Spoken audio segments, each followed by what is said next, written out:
Hai, welcome to iMakers TV. Pada video kali ini aku bakal memberikan 5 alasan buat kalian membeli Keychron K2V2. Sebelum melanjutkan video ini, kita intro dulu.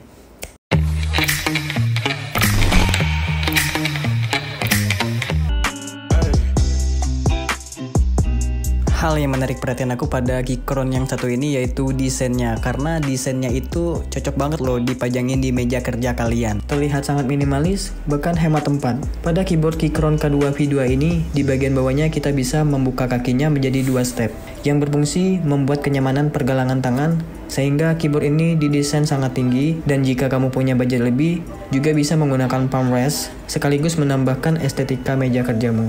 Dan keyboard ini lebih menarik yaitu warna keycapsnya yang berwarna oranye yang terletak di bagian pojok atas.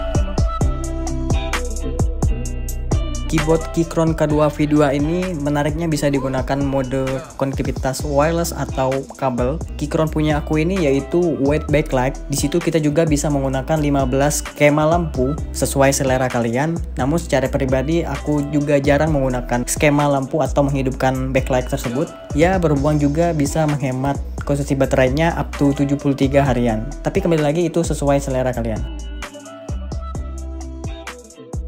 Keychron ini memiliki 3 fitur, bisa mengkoneksikan 3 device sekaligus dengan skema tombol FN1, 2 atau 3. Kemudian kita beralih ke bagian sebelah kiri. Di situ kita bisa melihat 2 tombol. Tombol yang pertama ini berfungsi untuk mengkoneksikan apakah kalian ingin menggunakan mode wireless atau menggunakan kabel. Kemudian tombol sebelahnya itu berfungsi untuk apakah kalian ingin mengkoneksikan ke Windows atau Android ke macOS.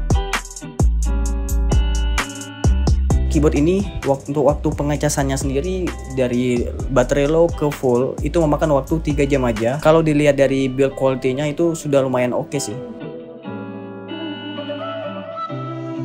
Untuk suara pada keyboard Keychron K2V2 punya aku ini udah lumayan creaky banget, dan ini sudah lumayan oke banget untuk menemani ketika aku lagi WFH. Keychron punya aku ini yaitu Gateron Brown Switch. Keychron ini memiliki 3 varian Gateron Switch, yaitu yang pertama Red Switch, Blue Switch, dan Brown Switch.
Keyboard ini menurut aku sangat worth it banget untuk dibeli karena pada desainnya sangat oke banget. Build quality-nya lumayan bagus dan solid. Menggunakan bahan plastik, kalau menggunakan aluminium pastinya suara maupun build quality-nya mungkin lebih oke lagi.